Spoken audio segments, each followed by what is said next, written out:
ഇന്നത്തെ ക്ലാസ് തുടങ്ങാം കേട്ടോ. ഓക്കെ, അപ്പൊ നമ്മള് കഴിഞ്ഞ ക്ലാസ്സിൽ എന്തായിരുന്നു, ക്വാളിറ്റി അഷുറൻസ് ആൻഡ് NABH നമ്മൾ സ്റ്റാർട്ട് ചെയ്തിരുന്നത്. നിങ്ങൾ വായിച്ചു നോക്കിയിരുന്നോ? വായിച്ചു നോക്കിയോ നിങ്ങള്? വായിച്ചു നോക്കണം കേട്ടോ. കാര്യം പിന്നീട് ഒരു ദിവസത്തേക്ക് വെച്ച് കഴിഞ്ഞാൽ പിന്നെ വായിക്കുമ്പോ നിങ്ങൾക്ക് ചിലപ്പോ ഒരു ഐഡിയയും കിട്ടിയെന്ന് വരില്ല കേട്ടോ. അപ്പൊ ഒരു പ്രാവശ്യം എന്തായാലും വായിക്കണം കേട്ടോ. ശ്രദ്ധിക്കാം. അപ്പൊ നമുക്ക് ക്ലാസ് തുടങ്ങാം. ഞാനൊന്ന് ഓൾ മ്യൂട്ട് ചെയ്യാം കേട്ടോ. ശരി, ഓൾ മ്യൂട്ട് ചെയ്യാം.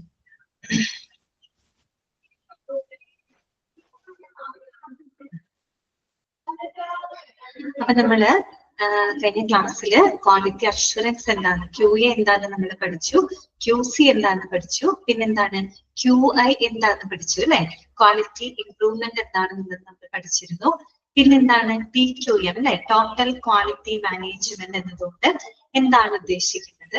പിന്നെ നമ്മൾ കണ്ടത് ഹോസ്പിറ്റൽ ക്വാളിറ്റി മാനേജർ ആരാണ്, അദ്ദേഹത്തിന്റെ പ്രധാനപ്പെട്ട റെസ്പോൺസിബിലിറ്റീസ് എന്തൊക്കെയാണെന്ന് നിങ്ങൾ കണ്ടു അല്ലെ. ഒരു 13 നമ്മുടെ റെസ്പോൺസിബിലിറ്റീസ് പഠിച്ചിട്ടുണ്ടായിരുന്നു. പിന്നെ നമുക്ക് അടുത്ത ഭാഗം നോക്കാം കേട്ടോ. നെക്സ്റ്റ് ഭാഗം നമുക്ക് നോക്കാം. ശ്രദ്ധിക്കാം.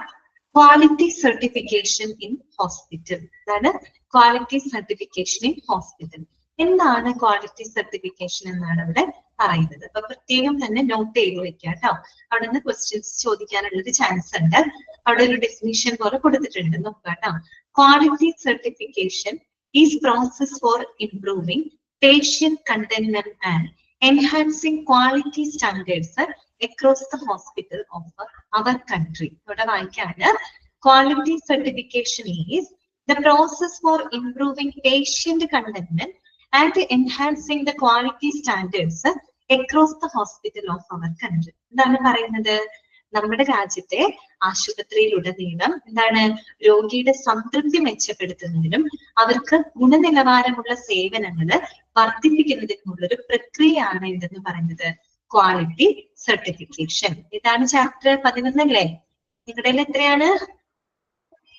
44 തോന്നുന്നു കേട്ടോ. 44ാമത്തെ ചാപ്റ്റർ ആണെന്നാണ് എനിക്ക് തോന്നുന്നത്. ഓക്കെ, അപ്പൊ ക്വാളിറ്റി സർട്ടിഫിക്കേഷൻ ആണ് നമ്മൾ പറഞ്ഞത്. നമ്മുടെ രാജ്യത്തെ ആശുപത്രിയിലുടനീളം എന്താണ് രോഗികളുടെ സംതൃപ്തി മെച്ചപ്പെടുത്തുന്നതിനും അവർക്ക് ഏറ്റവും ഗുണമേന്മയുള്ള ഒരു സേവനം എന്താണ് വർദ്ധിപ്പിക്കുന്നതിനുമായിട്ടുള്ള ഒരു പ്രക്രിയയാണ് എന്തെന്ന് പറയുന്നത് ക്വാളിറ്റി സർട്ടിഫിക്കേഷൻ. ഓക്കെ, അപ്പൊ ഒന്ന് വായിച്ചേ. Quality certification is the process for improving the patient contentment and enhancing the quality standards across the hospital of our country. നിങ്ങൾ ഇങ്ങനെ ഒന്ന് ചിന്തിച്ചു നോക്കി. നമുക്കിപ്പോ നമ്മളൊരു സർട്ടിഫിക്കേഷൻ കൊടുക്കുക എന്ന് പറഞ്ഞാൽ അവർക്കൊരു അംഗീകാരം കൊടുക്കുന്നതിന് തുല്യമാണ് അല്ലെ. അപ്പൊ നമ്മൾ ഒരു സർട്ടിഫൈഡ് ആയിക്കഴിഞ്ഞാൽ നമ്മൾ കൂടുതൽ റെസ്പോൺസിബിൾ ആണ് അല്ലെ. ഇപ്പൊ നിങ്ങളിപ്പോ ഹോസ്പിറ്റൽ അഡ്മിനിസ്ട്രേഷൻ പഠിക്കുന്നു, നിങ്ങളത് പഠിക്കുന്നു, എക്സാം എഴുതുന്നു, പാസ്സാവുന്നു, നിങ്ങൾക്കൊരു സർട്ടിഫിക്കേഷൻ കിട്ടാണ്. അപ്പൊ സ്വാഭാവികമായിട്ട് നിങ്ങൾ അവിടെ നിന്ന് അങ്ങോട്ട് കൂടുതൽ റെസ്പോൺസിബിൾ ആണ് അല്ലെ. എന്നതുപോലെ നമ്മളൊരു ഹോസ്പിറ്റലിന് ഒരു സർട്ടിഫിക്കേഷൻ കൊടുക്കുക എന്ന് പറഞ്ഞാല് അവരെന്താണ്, അവർ കൂടുതൽ റെസ്പോൺസിബിൾ ആവും, നല്ല രീതിയിൽ അവരുടെ സേവനങ്ങൾ ചെയ്യാൻ വേണ്ടിയിട്ട് അവര് നിരന്തരം പ്രയത്നിച്ചുകൊണ്ടിരിക്കും അല്ലെ. കാര്യം അതിന് താഴെ പോവാതെ പിന്നീട് എന്ത് ചെയ്യണം, ഇപ്പോഴും മെച്ചപ്പെടാനുള്ളൊരു ശ്രമങ്ങളായിരിക്കും അവരുടെ ഭാഗത്ത് നിന്നുണ്ടായിരിക്കും അല്ലെ. അങ്ങനെ നിരന്തരമായിട്ട് പരിശ്രമിക്കുമ്പോൾ അതിന്റെ ഫലങ്ങളൊക്കെ ആർക്ക് കിട്ടുകയാണ്? പേഷ്യൻസിന് കിട്ടുകയാണ് അല്ലെ. അതിന് വേണ്ടിയിട്ടുള്ള ഒരു ഇതാണ് സർട്ടിഫിക്കേഷൻ എന്ന് പറയുന്നത്. അപ്പൊ ഒന്ന് ആലോചിച്ച് നോക്കി, നമ്മുടെ ആശുപത്രിയില് ഈ പറയുന്ന രോഗികളുടെ സംതൃപ്തി മെച്ചപ്പെടുത്തുന്നതിനും അവർക്ക് ഏറ്റവും ഗുണനിലവാരമുള്ള സേവനം വർദ്ധിപ്പിക്കുന്നതിനുമായിട്ടുള്ള ഒരു പ്രക്രിയയാണ് എന്ത് ക്വാളിറ്റി സർട്ടിഫിക്കേഷൻ. ആ സർട്ടിഫിക്കേഷൻ കൊടുക്കുന്നതോടുകൂടി അവർ കൂടുതൽ ഇംപ്രൂവ് ചെയ്യപ്പെടാണ്. ഇംപ്രൂവ് ചെയ്യുമ്പോൾ അവിടെ നല്ല നല്ല സേവനങ്ങൾ കൊടുക്കാൻ വേണ്ടിയിട്ട് അവർ ശ്രമിക്കുകയും ചെയ്യും. അതൊക്കെ ആർക്ക് എന്താണ് ഏറ്റവും കൂടുതൽ അതിന്റെ എന്താ പറയുക പ്രയോജനം കിട്ടുന്നത് ആർക്കായിരിക്കും? പേഷ്യൻസിനായിരിക്കും. ഓക്കെ, മനസ്സിലായല്ലോ എന്താണ് ക്വാളിറ്റി സെറ്റപ്പ്? നിങ്ങളോട് ചോദിക്കാം കേട്ടോ.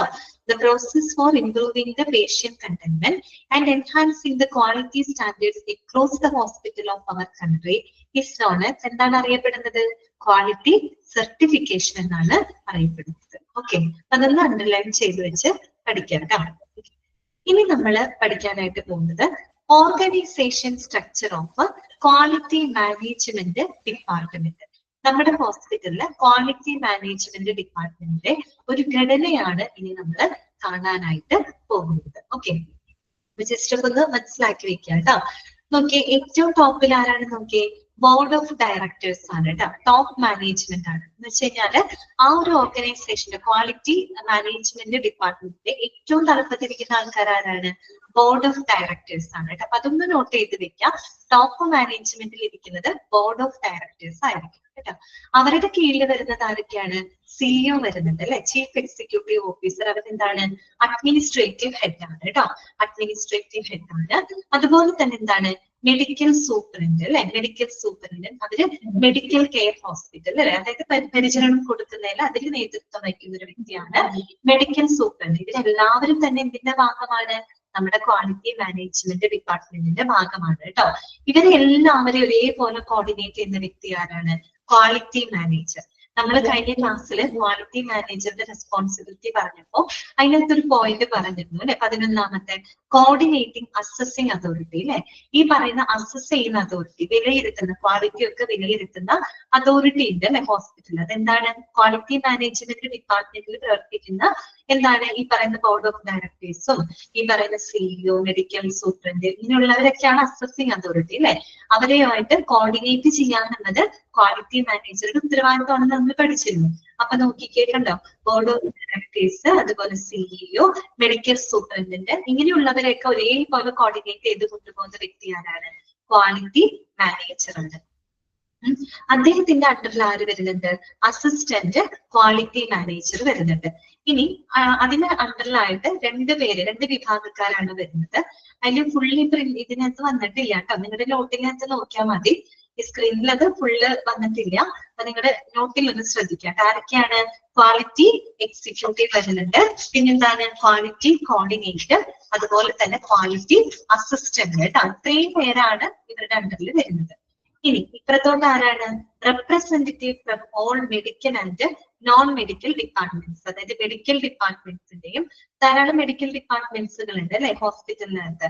അതുപോലെ നോൺ മെഡിക്കൽ ഡിപ്പാർട്ട്മെന്റുകളുടെ ഒക്കെ ഹെഡ് ഓഫ് ദ ഡിപ്പാർട്ട്മെന്റ്സും എന്തിന്റെ ഭാഗമാണ്? നമ്മുടെ ക്വാളിറ്റി മാനേജ്മെന്റ് ഡിപ്പാർട്ട്മെന്റിന്റെ ഭാഗമാണ്. ഓക്കെ, അപ്പൊ നിങ്ങൾ ഓർക്കാം, ഒരു ക്വാളിറ്റി മാനേജ്മെന്റ് ഡിപ്പാർട്ട്മെന്റ് ഏറ്റവും ടോപ്പ് പൊസിഷനിൽ ഇരിക്കുന്നത് ആരാണ്? ടോപ്പ് മാനേജ്മെന്റ് എന്ന് പറയുന്നത് ആരാണ്? അത് ബോർഡ് ഓഫ് ഡയറക്ടേഴ്സ് ആണ് കേട്ടോ. അവരുടെ കീഴില് ഇതിനകത്ത് വരുന്നത് സിഇഒ വരുന്നുണ്ട്, മെഡിക്കൽ സൂപ്രണ്ടന്റ് വരുന്നുണ്ട്. അവരെല്ലാം കോർഡിനേറ്റ് ചെയ്ത് പ്രവർത്തിക്കാൻ ഒരു ക്വാളിറ്റി മാനേജർ ഉണ്ട്. അദ്ദേഹത്തിന്റെ അണ്ടറിലായിട്ട് അസിസ്റ്റന്റ് ക്വാളിറ്റി മാനേജർ ഉണ്ട്.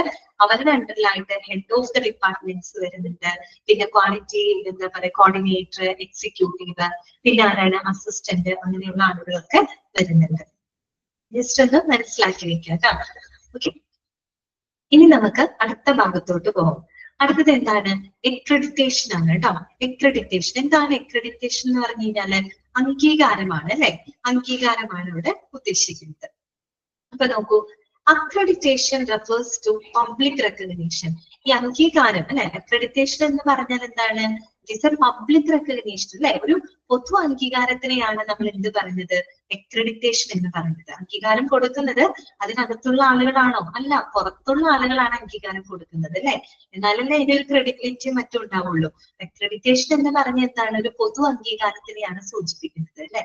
ഇനി നോക്കൂ, for a hospital to be accredited, it is done through an independent external evaluation of that organization's level of performance in connection with the standard. എന്താണ് പറയുന്നത്? നമ്മളിവിടെ സ്റ്റാൻഡേർഡ് എന്ന വാക്ക് ഉപയോഗിക്കുന്നത് മാനദണ്ഡം എന്നുള്ള അർത്ഥത്തിലാണ് കേട്ടോ. നിലവാരം എന്നുള്ള അർത്ഥത്തിലല്ല, മാനദണ്ഡം എന്നുള്ള അർത്ഥത്തിലാണ് കേട്ടോ. നമ്മൾ ഈ ഒരു ചാപ്റ്ററിനകത്ത് സ്റ്റാൻഡേർഡ് എന്ന വാക്ക് ഉപയോഗിക്കുന്നത്. അപ്പൊ നമുക്കറിയാം, മുൻകൂട്ടി നിശ്ചയിച്ചിട്ടുള്ള ചില മാനദണ്ഡങ്ങളെ അടിസ്ഥാനപ്പെടുത്തിയിട്ടാണ് നമ്മൾ ഒരു ഓർഗനൈസേഷന്റെ പ്രകടനം നമ്മൾ വിലയിരുത്തുന്നത് അല്ലെ. അപ്പൊ അത്തരത്തില് ഈ പറയുന്ന മാനദണ്ഡങ്ങൾക്ക് അനുസൃതമായിട്ട് ഒരു ഓർഗനൈസേഷന്റെ പ്രകടനത്തിന് അല്ലെ, ആ ഒരു പ്രകടന നിലവാരം നമ്മൾ ബാഹ്യമായിട്ടുള്ള വിലയിരുത്തലിലൂടെയാണ് അതിന് അക്രഡിറ്റേഷൻ കൊടുക്കുന്നത്. മനസ്സിലായല്ലോ? ചില എന്താ പറയാ, മാനദണ്ഡങ്ങൾക്ക് അനുസരിച്ചിട്ടാണ് നമ്മൾ അതിന്റെ പ്രകടനം വിലയിരുത്തുന്നത് അല്ലെ, മെഷർ ചെയ്യുന്നത്. അപ്പൊ അതിന് ആരാണ് വിലയിരുത്തുന്നത്? ബാഹ്യമായിട്ടുള്ള വിലയിരുത്തലിലൂടെയാണ്. ഇവിടെ ഉള്ള ആളുകളല്ല വിലയിരുത്തുന്നത്, പകരം പൊതുജനങ്ങളാണ് അല്ലെ, പുറത്തുനിന്ന ആളുകളാണ് അതിന് കറക്റ്റ് ആയിട്ട് വിലയിരുത്തുന്നത്. അങ്ങനെയാണ് നമ്മൾ ഒരു ഹോസ്പിറ്റലിൽ എന്ത് കൊടുക്കുന്നത്? അക്രഡിറ്റേഷൻ കൊടുക്കുന്നത്, അംഗീകാരം കൊടുക്കുന്നത്. അതാണ് അവിടെ പറയുന്നത് കേട്ടോ. For a hospital to be accredited, it is done through an independent external evaluation. അല്ലെ, ബാഹ്യമായിട്ടുള്ള വിലയിരുത്തലാണ് of that organization's level of performance in connection with the standard. Okay, മാനദണ്ഡങ്ങൾക്ക് അനുസരിച്ച് ആ ഒരു ഓർഗനൈസേഷൻ, നമ്മുടെ ഓർഗനൈസേഷൻ ഏതാണ്, ഹോസ്പിറ്റൽ ആണ് നമ്മൾ പറയുന്നത് അല്ലെ, അതിന്റെ ഒരു പ്രകടനം നമ്മൾ ബാഹ്യമായിട്ട് വിലയിരുത്തിക്കൊണ്ടാണ് ആ ഒരു ഹോസ്പിറ്റലിന് നമ്മൾ എന്ത് കൊടുക്കുന്നത്, ഒരു അംഗീകാരം നമ്മൾ കൊടുക്കുന്നത് അല്ലെ. ഓക്കെ, ഇനി എന്താണ് പറയുന്നത്, അക്രഡിറ്റേഷൻ ഈസ് നോൺ കമ്പൽസറി. ഈ അക്രഡിറ്റേഷൻ എന്ന് പറയുന്നത് കമ്പൽസറി അല്ല, നിർബന്ധിതമായിട്ടുള്ള ഒരു കാര്യമല്ല, നോൺ കമ്പൽസറി ആണ് ശരിക്കും പറഞ്ഞാൽ. നമുക്ക് അങ്ങനെ അക്രഡിറ്റേഷൻ കിട്ടണമെന്നോ അങ്ങനെയൊന്നും നിർബന്ധമൊന്നുമില്ല. കാര്യം ഇപ്പൊ ഒന്ന് ആലോചിച്ച് നോക്കുമ്പോ വലിയ വലിയ ഹോസ്പിറ്റൽ ആണെങ്കിൽ കുഴപ്പമില്ല, അക്രഡിറ്റേഷൻ കിട്ടാനുള്ള സാധ്യതയുണ്ട്.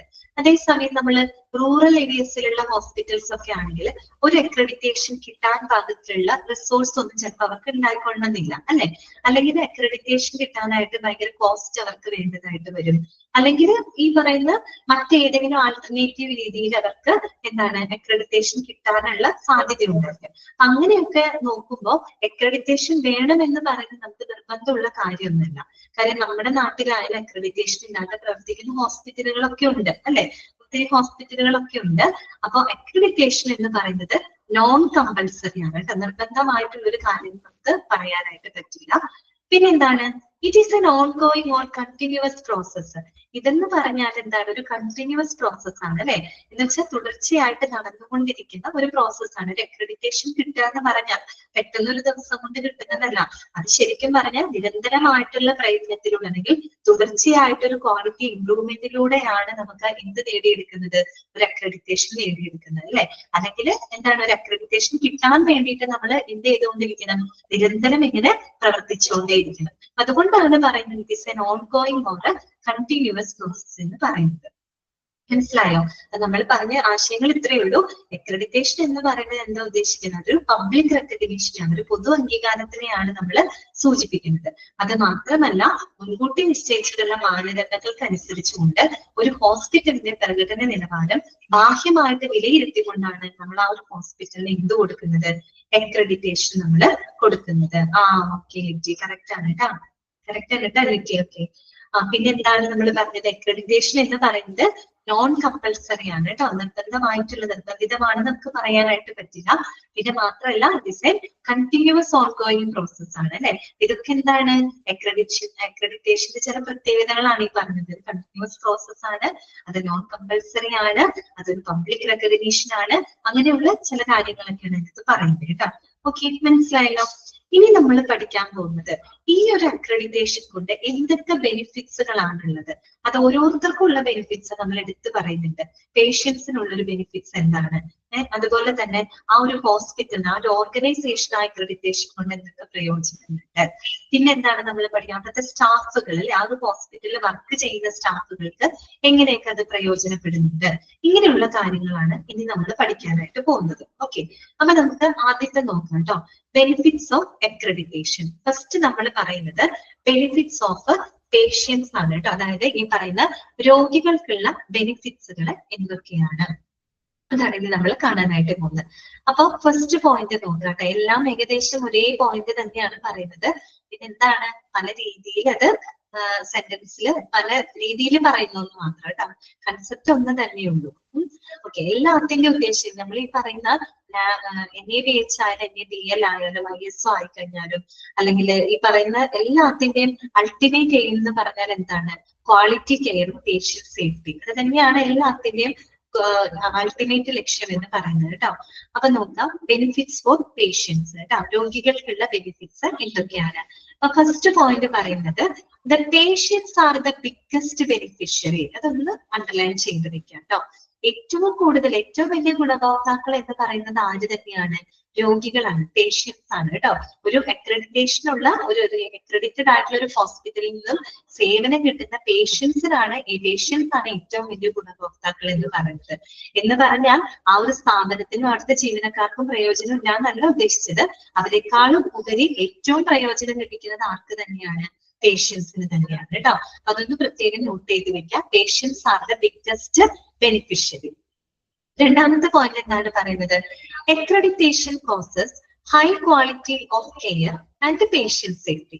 അപ്പൊ ഈ ഒരു അംഗീകാരം അല്ലെ, അംഗീകാരം എന്ന് പറയുന്നത് അത് പേഷ്യന്റിന്റെ സുരക്ഷിതത്വം അതുപോലെ ഏറ്റവും ഗുണനിലവാരമുള്ള ഒരു പരിചരണത്തിന് കാരണമാകും അല്ലെ. ഒരു പരിചരണം കൊടുക്കാനായിട്ട് അല്ലെങ്കിൽ പരിചരണം നൽകുന്നതിന് ഉറപ്പ് കൊടുക്കുന്നു അല്ലെ. ഒരു അക്രഡിറ്റഡ് ആയിട്ടുള്ള ഒരു ഹോസ്പിറ്റൽ ആണെങ്കിൽ തീർച്ചയായിട്ടും എന്താണ്, അക്രഡിറ്റേഷൻ കിട്ടിയിട്ടുണ്ടെങ്കിൽ, അംഗീകാരം കിട്ടിയ ഒരു ഹോസ്പിറ്റൽ ആണെങ്കിൽ അവർ കൊടുക്കുന്ന ക്വാളിറ്റി കെയറും പേഷ്യന്റ് സേഫ്റ്റിയും ഒക്കെ എന്തായിരിക്കും, അത്രയും നല്ല നിലവാരത്തിലുള്ളതായിരിക്കും അല്ലെ.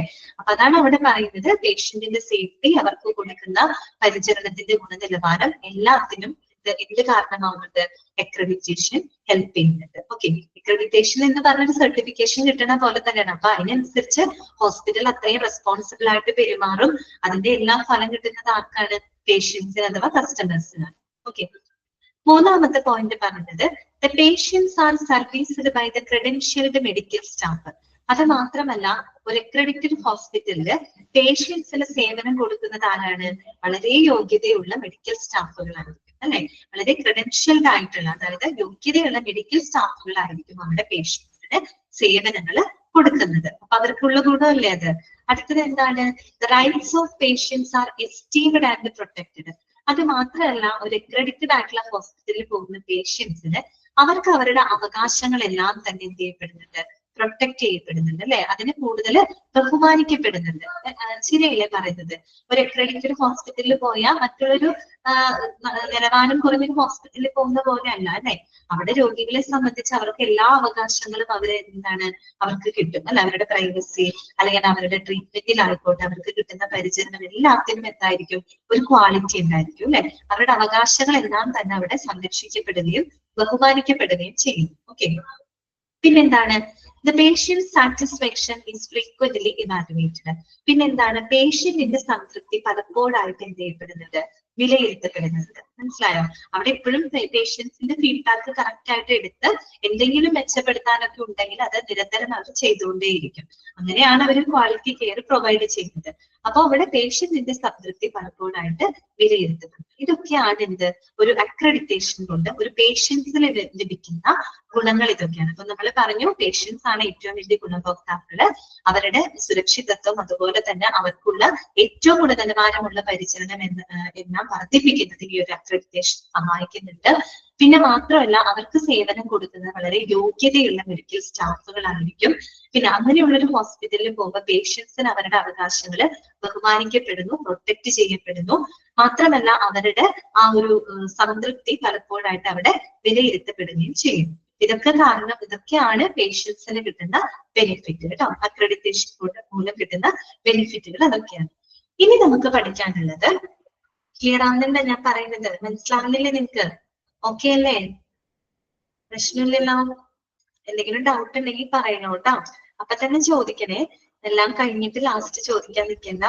എന്തെങ്കിലും ഡൗട്ട്സ് തോന്നുകയാണെങ്കിൽ അപ്പൊ തന്നെ പറയാം കേട്ടോ. പിന്നെ വരുന്നത് എന്താണ്, ബെനിഫിറ്റ്സ് ഫോർ ഓർഗനൈസേഷൻ. ഓക്കെ, ഓർഗനൈസേഷനുള്ള, അതായത് ആ ഒരു ഹോസ്പിറ്റലിന് ഈ ഒരു അക്രഡിറ്റേഷൻ മൂലം എന്തൊക്കെ പ്രയോജനങ്ങളാണ് ലഭിക്കുന്നത്. ഒന്നാമത്തെ പോയിന്റ് എന്താണെന്ന് നോക്കിയേ, accreditation to a health care organisation എന്ന് പറഞ്ഞാൽ ഹോസ്പിറ്റൽ തന്നെയാണ് ഉദ്ദേശിക്കുന്നത് കേട്ടോ. അക്രഡിറ്റേഷൻ ടു എ ഹോസ്പിറ്റൽ എന്ന് പറഞ്ഞാൽ കുഴപ്പമില്ല. Health care organisation invigorates continuous improvement കേട്ടോ. എന്താണ് ഇൻവിഗോറേറ്റ്സ് എന്ന് പറയുന്ന വാക്കിന്റെ അർത്ഥം എന്താണ്? ഉത്തേജിപ്പിക്കുക എന്നൊക്കെയുള്ള അർത്ഥമാണ് കേട്ടോ. ഉന്മേഷം കൊടുക്കുക, ഉത്തേജിപ്പിക്കുക എന്നൊക്കെയുള്ള ഒരു മീനിങ് ആണ് കേട്ടോ. ഇവിടെ എന്താ പറയുന്നത്, accreditation to a health care organisation അതന്നെ ബൂസ്റ്റപ്പ് ചെയ്യുക, അതന്നെ ബൂസ്റ്റപ്പ് ചെയ്യുക കേട്ടോ. Invigorates continuous improvement. അതായത് ഈ ഒരു അംഗീകാരം എന്ന് പറയുന്നത് ഒരു ഹോസ്പിറ്റലിനെ സംബന്ധിച്ചിടത്തോളം അവർക്ക് തുടർച്ചയായിട്ട് ഇംപ്രൂവ് ചെയ്യുന്നതിന് അല്ലെ, തുടർച്ചയായിട്ട് മെച്ചപ്പെടുന്നതിന് എന്താണ്, ഉത്തേജിപ്പിക്കുന്നു, അല്ലെങ്കിൽ അതിന് കൂടുതൽ ബൂസ്റ്റപ്പ് ചെയ്യുന്നു. ഓക്കെ, അപ്പൊ അവർക്ക് നിരന്തരം എന്താണ്, ഒരു അക്രഡിറ്റേഷൻ കിട്ടിക്കഴിഞ്ഞ ഒരു സർട്ടിഫിക്കേഷൻ കിട്ടണമെങ്കിൽ തുല്യാണ് അല്ലെ. അവര് അത്രയും റെസ്പോൺസിബിൾ ആയിരിക്കും. പിന്നെ അവർ താഴ്ന്നു പോവാതെ നോക്കണം, എപ്പോഴും മുന്നോട്ട് ചിന്തിക്കണം അല്ലെ. മുന്നോട്ട് നല്ല രീതിയിൽ പുരോഗമിച്ച് പോവാനായിരിക്കും പിന്നെ അവരുടെ ശ്രമങ്ങൾ അല്ലെ. ഓക്കെ, അപ്പൊ ആ രീതിയിൽ ചിന്തിച്ചാൽ മതി. അക്രഡിറ്റേഷൻ എന്ന് പറയുന്നത് ഇപ്പോഴും ഒരു കണ്ടിന്യൂസ് ഇംപ്രൂവ്മെന്റിനെ ഹെൽപ്പ് ചെയ്യുന്നു.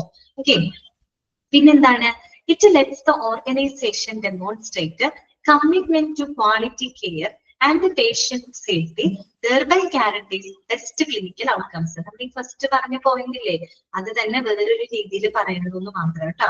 ഇത് വന്നിട്ട് അക്രഡിറ്റേഷൻ എന്ന് പറയുന്നത് ആ ഒരു ഓർഗനൈസേഷന് പേഷ്യൻസിന് ആ ഒരു സേഫ്റ്റി കൊടുക്കാനും ഏറ്റവും ഗുണനിലവാരമുള്ള ഒരു പരിചരണം കൊടുക്കാനായിട്ട് അവർ കൂടുതൽ പ്രതിജ്ഞാബദ്ധരാണ് അല്ലെ. ഈ ഒരു അക്രഡിറ്റേഷൻ കിട്ടുമ്പോൾ അവരെന്താണ്, പേഷ്യൻസിനോട് കൂടുതൽ കമ്മിറ്റഡ് ആവുകയാണ്, കൂടുതൽ പ്രതിജ്ഞാബദ്ധരാവുകയാണ്. അപ്പൊ സ്വാഭാവികമായിട്ട് അതിനനുസരിച്ച് അവർ പ്രവർത്തിക്കുകയും ചെയ്യും. അതിന്റെ കൂടെ എന്താണ്, thereby guarantees the best clinical outcomes. അതിന്റെ ഫലമായിട്ട് ഏറ്റവും നല്ല ക്ലിനിക്കൽ ഫലങ്ങളായിരിക്കും നമുക്ക് കൊടുക്കാനായിട്ട് സാധിക്കും അല്ലെ. പേഷ്യൻസിന് നല്ല ക്ലിനിക്കൽ റിസൾട്ട് അവർക്ക് കൊടുക്കാനായിട്ട് സാധിക്കും. ഓക്കെ, അത് തന്നെയാണ് നമ്മൾ പറഞ്ഞ ഫസ്റ്റത്തെ പോയിന്റ്, അതൊരു രീതിയിൽ പറഞ്ഞത് മാത്രം. ഇനി മൂന്നാമത്തെ പോയിന്റ് എന്താണ്, it raises the community confidence in the services given by the health care organisation as the services provided by the credentialed medical staff.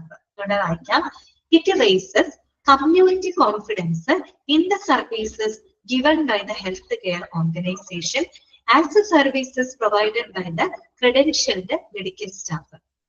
അതായത് നമുക്കറിയാം ഏറ്റവും യോഗ്യതയുള്ള മെഡിക്കൽ സ്റ്റാഫുകളുടെ സേവനങ്ങളാണ് അവിടെ ലഭിക്കുന്നത് അല്ലെ. അങ്ങനെ ആ ഒരു സേവനങ്ങൾ ലഭിക്കുന്നു എന്ന നിലയിൽ ഹോസ്പിറ്റലിൽ കൊടുക്കുന്ന സേവനങ്ങളില് ഒരു വിറ്റിട്ട്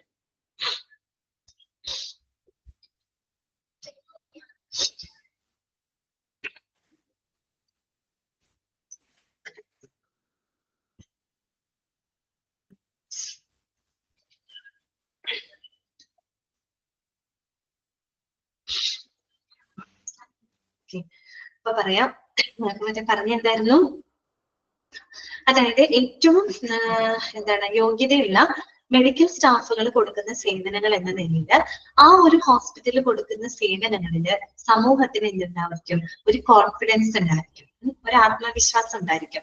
ശരിയല്ലേ? നമുക്ക് നല്ലൊരു ഹോസ്പിറ്റലില് ഒരു പെർട്ടിക്കുലർ ഹോസ്പിറ്റലിൽ നമ്മൾ പോയി അവിടുത്തെ സർവീസ് നമ്മൾ കിട്ടുന്നുണ്ട്, നമുക്ക് അതിലൊരു കോൺഫിഡൻസ് തോന്നുന്നത് എന്തുകൊണ്ടാണ്, അവിടെ അത്രയും യോഗ്യരായിട്ടുള്ള മെഡിക്കൽ സ്റ്റാഫുകളാണ് പ്രവർത്തിക്കുന്നത് അല്ലെ. അവരുടെ സേവനങ്ങൾ എന്തായിരിക്കും, അത്രയും നല്ലതായിരിക്കും. ആ ഒരു കോൺഫിഡൻസ് കൊണ്ടാണ് നമ്മൾ ഓരോ ഹോസ്പിറ്റലിൽ പോകുന്നത്. അതാണ് അവിടെ പറയുന്നത് കേട്ടോ. അതായത് മെഡിക്കൽ സ്റ്റാഫ്, ഏറ്റവും യോഗ്യതയുള്ള മെഡിക്കൽ സ്റ്റാഫുകൾ കൊടുക്കുന്ന സേവനം എന്ന നിലയിൽ ആ ഹോസ്പിറ്റലിലെ സേവനങ്ങളിൽ ഒരു ആത്മവിശ്വാസം ആർക്കുണ്ടായിരിക്കും, സമൂഹത്തിന് ഉണ്ടായിരിക്കും. ഓക്കെ, അതാണ് അവിടെ പറയുന്നത് കേട്ടോ. It raises the community confidence in the services given by the healthcare organization as the services provided by the credentialed medical staff. Okay, clear ആണല്ലോ പറഞ്ഞത്, മനസ്സിലാവുന്നില്ലേ? അടുത്തത് ഒന്ന് തമ്പടിക്കണം കേട്ടോ, മനസ്സിലായിട്ടുണ്ടെങ്കിൽ ഒന്ന് തമ്പയിന്. അടുത്തതാണ് നാലാമത്തെ പോയിന്റ് ഇതാണ്. It also provides an opportunity to the healthcare unit to benchmark with the best. First point തന്നെയാണ് അവിടെ പറയുന്നത് കേട്ടോ. ആ ഒരു ഹെൽത്ത് കെയർ യൂണിറ്റിന് എന്താണ് ഏറ്റവും മെച്ചപ്പെട്ട രീതിയിൽ പ്രവർത്തിക്കാനുള്ള ഒരു ഓപ്പർച്യൂണിറ്റി, ഒരു അവസരമാണ് ഈ ഒരു അംഗീകാരം കൊടുക്കുന്നത്. ഇതെല്ലാം തന്നെ നമ്മൾ ഈ പറഞ്ഞ പോയിന്റുകളെല്ലാം ഒറ്റ കാര്യമാണ് കേട്ടോ ഉദ്ദേശിക്കുന്നത്, ഒറ്റ കാര്യത്തിന് തന്നെയാണ് പറയുന്നത്. അത്രയും. പിന്നെന്താണ് അടുത്ത 3 പോയിന്റ് ഇല്ലേ, അത് കുറച്ച് വേറിട്ട് നിൽക്കുന്ന പോയിന്റ്സ് ആണ്, അതൊന്ന് നോട്ട് ചെയ്ത് വെക്കുക കേട്ടോ. അഞ്ചാമത്തെ പോയിന്റ് ഇതാണ്. An accreditation status also provides a marketing advantage in competitive healthcare. ശരിയല്ലേ? ഈ ഒരു അംഗീകാരം കിട്ടുന്ന ഹോസ്പിറ്റലിന് എന്താണ്, അതൊരു മാർക്കറ്റിംഗ് അഡ്വാൻറ്റേജ് ആണ് അല്ലെ. പ്രത്യേകിച്ച് ഇന്നത്തെ കാലത്ത് എന്താണ്, മത്സരാധിഷ്ഠിതമായിട്ട് ഇപ്പൊ ധാരാളം ഹോസ്പിറ്റലുകൾ നിലനിൽക്കുന്നുണ്ട് അല്ലെ. അവയ്ക്കിടയിൽ എന്താണ്, ഒരു മാർക്കറ്റിംഗ് അഡ്വാൻറ്റേജ് ആണ് ഈ പറയുന്ന ഒരു അക്രഡിറ്റേഷൻ. നമുക്കായാലും ഒരുപാട് ഹോസ്പിറ്റൽസ് ഉണ്ട്, പക്ഷെ അക്രഡിറ്റേഷൻ ഉള്ള ഹോസ്പിറ്റൽ എന്ന് പറയുമ്പോൾ അതിനെല്ലാവരും കുറേ കൂടി ക്രെഡിബിലിറ്റിയോട് കൂടി കാണും അല്ലെ. അതിനൊരു പ്രത്യേക എന്തുണ്ടായിരിക്കും, സ്ഥാനം നമ്മൾ കൊടുക്കും അല്ലെ. ഇപ്പൊ നമ്മൾ തന്നെ കോളേജിന് അക്രഡിറ്റേഷൻ കൊടുക്കാറുണ്ട് അല്ലെ, NAAC accreditation A grade A+ എന്നൊക്കെ പറഞ്ഞു കൊടുക്കുന്നതാണ്. അപ്പൊ അത് നമ്മൾ ആദ്യം എപ്പോഴും അവരത് ഹൈലൈറ്റ് ചെയ്ത് പ്രത്യേകം എടുത്ത് കാണിക്കും. എന്തിനു വേണ്ടിയിട്ടാണ്, അതൊരു മാർക്കറ്റിംഗ് അഡ്വാൻറ്റേജ് ആണ് അല്ലെ, ഒരു മാർക്കറ്റിംഗ് തന്ത്രമാണ്. അവരെ നല്ല രീതിയിൽ മാർക്കറ്റ് ചെയ്യുന്ന ഒരു ഫാക്ടറാണ് ആ സംഭവം. അപ്പൊ അത്തരത്തില് അക്രഡിറ്റേഷൻ എന്ന് പറയുന്നത് എന്താണ്, ഒരു മാർക്കറ്റിംഗ് അഡ്വാൻറ്റേജ് ആണ് കേട്ടോ ഹോസ്പിറ്റലിനെ സംബന്ധിച്ചിടത്തോളം. ഓക്കെ, പിന്നെ പറയുന്നത് HCO standards having been certified by ISQUA provides an international recognition which will also help to encourage medical tourism. എന്താണ് പറയുന്നത്, എന്താണ് HCO എന്ന് പറഞ്ഞു കഴിഞ്ഞാല്? ഹെൽത്ത് കെയർ ഓർഗനൈസേഷൻ ആണ് കേട്ടോ. അറിയാത്തവര് എഴുതി വെക്കുക കേട്ടോ. HCO എന്ന് പറഞ്ഞാല് ഹെൽത്ത് കെയർ ഓർഗനൈസേഷൻ ആണ്. അടുത്തത് ISQUA. എന്താണ് ISQ എന്ന് പറഞ്ഞു കഴിഞ്ഞാല്? നോട്ട് ചെയ്ത് വെക്കുക കേട്ടോ. എന്താണ്? ഇന്റർനാഷണൽ, നോട്ട് ചെയ്ത് വെക്കുക കേട്ടോ. International safety for quality in health care കേട്ടോ. International safety for quality care in quality in health care കേട്ടോ. തെറ്റിപ്പോയി ഞാൻ പറഞ്ഞത്. International society for quality in health care കേട്ടോ. Quality in health care. ഒന്നുമില്ല, നമ്മൾ ഈ പറയുന്ന ലാബ് പോലെ തന്നെ. കറക്റ്റ് ആണ് കേട്ടോ. CJ കറക്റ്റ് ആണ്. അപ്പൊ ഇതെന്ന് പറയുന്നത് എന്താണ്? വേൾഡ് വൈഡ് ആയിട്ട് പ്രവർത്തിക്കുന്ന, അതായത് വേൾഡ് വൈഡ് ഗ്ലോബലി പ്രവർത്തിക്കുന്ന ഈ പറയുന്ന ഹെൽത്ത് കെയർ പ്രൊവൈഡേഴ്സിന്, ഇത്തരത്തിലുള്ള ഹെൽത്ത് കെയർ ഓർഗനൈസേഷനൊക്കെ അംഗീകാരം കൊടുക്കുന്ന ഒരു ഏജൻസിയാണ് കേട്ടോ ISQUA എന്ന് പറയുന്നത്. അപ്പൊ ഇവിടെ എന്താണ് പറയുന്നത്? ISQUA സാക്ഷ്യപ്പെടുത്തിയിട്ടുള്ള HCO സ്റ്റാൻഡേർഡ്സുകൾ എപ്പോഴും എന്താണ്? ഒരു ഇന്റർനാഷണൽ റെക്കഗ്നീഷൻ ആണ് കൊടുക്കുന്നത്. മനസ്സിലായി? അന്താരാഷ്ട്ര അംഗീകാരമാണ് അവർക്ക് കൊടുക്കുന്നത്. അത് എന്ന് പറയുന്നത് എന്താണ്? മെഡിക്കൽ ടൂറിസത്തിന് കൂടുതൽ എൻകറേജ് ചെയ്യുന്നു. മനസ്സിലായോ പറഞ്ഞത്? ഇപ്പൊ ഏറ്റവും ISQUA എന്ന് പറയുന്നത് എന്താണ്? ഞാൻ പറഞ്ഞല്ലോ, ഗ്ലോബലി പ്രവർത്തിക്കുന്ന ഇത്തരം ഹെൽത്ത് കെയർ പ്രൊവൈഡേഴ്സിനൊക്കെ അക്രഡിറ്റേഷൻ കൊടുക്കുന്ന ഒരു ഏജൻസിയാണ് ISQUA എന്ന് പറയുന്നത്. അവര് സാക്ഷ്യപ്പെടുത്തിയിട്ടുള്ള ഈ പറയുന്ന HCO സ്റ്റാൻഡേർഡ്സുകൾ ഉള്ള ഒരു ഹോസ്പിറ്റൽ ആണെങ്കിൽ അതെന്താണ്? ആ ഒരു ഹോസ്പിറ്റലിന് ഒരു ഇന്റർനാഷണൽ റെക്കഗ്നീഷൻ കിട്ടുന്നതിന് തുല്യമാണ്. ഒരു അന്താരാഷ്ട്ര അംഗീകാരം ലഭിക്കുന്നതിന് തുല്യമാണ് കേട്ടോ. അങ്ങനെ അംഗീകാരം ലഭിക്കുമ്പോൾ എന്താണ്? അത് കൂടുതൽ മെഡിക്കൽ ടൂറിസത്തിനെ പ്രൊമോട്ട് ചെയ്യുന്നുണ്ട്. ഒന്ന് ആലോചിച്ച് നോക്കിയപ്പോൾ നമുക്കറിയാം, നമ്മുടെ നാട്ടിൽ തന്നെ ഒരുപാട് ഫോറിനേഴ്സ് ട്രീറ്റ്മെന്റിനായിട്ടൊക്കെ വരുന്നുണ്ട് അല്ലെ. അലോപ്പതി മാത്രമല്ല, ആയുർവേദത്തിന് ചികിത്സയ്ക്കായിട്ട് വരുന്നുണ്ട് അല്ലെ. അതൊക്കെ ശരിക്കും മെഡിക്കൽ ടൂറിസത്തിന്റെ ഭാഗമാണ്. കാര്യം എന്താണ്? നമ്മുടെ ഹെൽത്ത് കെയർ അല്ലെങ്കിൽ നമ്മുടെ ക്വാളിറ്റി ഓഫ് കെയർ എന്ന് പറയുന്നത് ലോകമെമ്പാടും അംഗീകരിച്ചതാണ്, അക്രഡിറ്റഡ് ആണ് അല്ലെ. അങ്ങനെ അക്രഡിറ്റേഷൻ കിട്ടിയത് അവര് അറിഞ്ഞത് കൊണ്ടാണ് അവർ അത്തരം ട്രീറ്റ്മെന്റിനൊക്കെ വേണ്ടിയിട്ട് ഇങ്ങോട്ട് വരുന്നത്, നമ്മുടെ നാട്ടിലോട്ടൊക്കെ വരുന്നത് അല്ലെ. അതാണ് അവിടെ പറയുന്നത്, അതൊരു ഇന്റർനാഷണൽ റെക്കഗ്നീഷൻ കൊടുക്കുകയാണ്. അങ്ങനെ കൊടുക്കുമ്പോൾ അത് പല രീതിയിൽ മെഡിക്കൽ ടൂറിസത്തിനെ പ്രൊമോട്ട് ചെയ്യുന്നുണ്ട്. ഇപ്പൊ ഫോറിനേഴ്സ് വന്ന് ആയുർവേദ ട്രീറ്റ്മെന്റ് എടുക്കാൻ വേണ്ടി കേരളത്തിൽ വന്ന് ട്രീറ്റ്മെന്റ് എടുക്കുന്ന ആളുകളുണ്ട് അല്ലെ. അപ്പൊ അത് ആ ഒരു ക്വാളിറ്റി കെയർ ഗ്ലോബലി എത്തിയത് കൊണ്ടാണ്, ഒരു അക്രഡിറ്റഡ് ആയിട്ട് എത്തിയത് കൊണ്ടാണ് അവരൊക്കെ ഈ ട്രീറ്റ്മെന്റിന്റെ ഭാഗമായിട്ട് നമ്മുടെ നാട്ടിലോട്ടൊക്കെ വരുന്നത്. ഇനി നമ്മൾ ചിലവര് ട്രീറ്റ്മെന്റിന് വേണ്ടി പുറത്തു പോകുന്ന ആൾക്കാരുണ്ട്, തിരിച്ചു സംഭവിക്കുന്നത്. ഓക്കെ. അപ്പം നമ്മുടെ മുഖ്യമന്ത്രി പിണറായി വിജയൻ ട്രീറ്റ്മെന്റിനൊക്കെ വേണ്ടിയിട്ട് അമേരിക്കയിലോട്ട് പോകാറുണ്ട് അല്ലെ. അതിപ്പോ ഇവിടെ മോശമായതുകൊണ്ടല്ല, അവരുടെ പ്രൈവസി മറ്റും ഉള്ളതിന് വേണ്ടിയിട്ടൊക്കെയാണ് അവര് പോകുന്നത് അല്ലെ. ഓക്കെ. അപ്പൊ നോക്കാം, അത് ഒരു പോയിന്റ് ആണ് കേട്ടോ. ഈ അക്രഡിറ്റേഷൻ കൊണ്ടുള്ള ഒരു ബെനിഫിറ്റ് ആണ് പറഞ്ഞത്. ഇനി അടുത്ത പോയിന്റ് എന്താണ്? In the end accreditation provides an objective system of empanelment by the insurance and other third parties. ഇതാണ് പറയുന്നത്. അതായത് നമുക്കറിയാം, നമ്മുടെ ഇൻഷുറൻസ് കമ്പനികള്, പിന്നെ ഗവൺമെന്റ്, ഇതെല്ലാം ക്യാഷ്ലെസ് ട്രീറ്റ്മെന്റിന് വേണ്ടിയിട്ട് തെരഞ്ഞെടുക്കുന്ന ഒരു ലിസ്റ്റ് ഓഫ് ഹോസ്പിറ്റൽസ് ഉണ്ടായിരിക്കും അല്ലെ. ഇപ്പൊ നമ്മുടെ കേരളത്തിൽ മെഡിസെപ്പ് എന്ന് പറഞ്ഞൊരു പദ്ധതി ഉണ്ട്, നിങ്ങൾ കേട്ടിട്ടുണ്ടാവും. നമ്മുടെ കേരള ഗവൺമെന്റ് വർക്കേഴ്സിന് അന്താശ്രിതർക്കൊക്കെ കൊടുക്കുന്ന ഒരു ക്യാഷ്ലെസ് ട്രീറ്റ്മെന്റ് ആണ് മെഡിസെപ്പ്. അത് എടുത്തു കഴിഞ്ഞു കഴിഞ്ഞാൽ അതിൽ ലിസ്റ്റ് ചെയ്തിട്ടുള്ള ചില ഹോസ്പിറ്റൽസ് ഉണ്ട്. അതിനകത്ത് ഗവൺമെന്റ് മാത്രമല്ല കേട്ടോ, നല്ല നല്ല multi speciality, super speciality hospitals ഒക്കെ വരുന്നുണ്ട്. അതെ, ഗവൺമെന്റ് എംപ്ലോയീസിന് കൊടുക്കുന്നതാണ് കേട്ടോ. അപ്പൊ ആ ഒരു ലിസ്റ്റ് പ്രകാരം അവിടെ ഈ മെഡിസിപ്പ് ഉണ്ടെങ്കിൽ അവർക്ക് അവിടെ ക്യാഷ്ലെസ് ട്രീറ്റ്മെന്റിനൊക്കെ ക്യാഷ്ലെസ് ട്രീറ്റ്മെന്റ് ഒക്കെ ലഭിക്കും. ഇവിടെ പറയുന്നത് എന്താന്ന് വെച്ചാല്, ഈ പറയുന്ന ഇൻഷുറൻസ് കമ്പനികള്, ഗവൺമെന്റിന്റെ ഒക്കെ ആ ഒരു ക്യാഷ്ലെസ് ട്രീറ്റ്മെന്റിന് വേണ്ടിയിട്ട് തെരഞ്ഞെടുക്കപ്പെടുന്ന ഒരു ലിസ്റ്റ് ഓഫ് ഹോസ്പിറ്റൽ ഉണ്ടല്ലോ, അതിന് എലിജിബിൾ ആവാൻ വേണ്ടിയിട്ട്, അതിന് യോഗ്യത നേടാനായിട്ട് ഈ ഒരു അക്രഡിറ്റേഷൻ അതിനെ സഹായിക്കും അല്ലെ. ഒരു അക്രഡിറ്റേഷൻ കിട്ടിയിട്ടെങ്കിൽ തീർച്ചയായിട്ടും ഇത്തരം ഇൻഷുറൻസ് തേർഡ് പാർട്ടീസ് ഒക്കെ അവരുടെ ലിസ്റ്റിനകത്ത് എലിജിബിൾ ആയിട്ട് ഈ ഹോസ്പിറ്റലിനെ കാണിക്കും. അപ്പൊ സ്വാഭാവികമായിട്ടും അതും ഒരു അഡ്വാൻറ്റേജ് ആണ് അല്ലെ, ഹോസ്പിറ്റലിന് കിട്ടുന്നൊരു അഡ്വാൻറ്റേജ് ആണ്. മനസ്സിലായല്ലോ.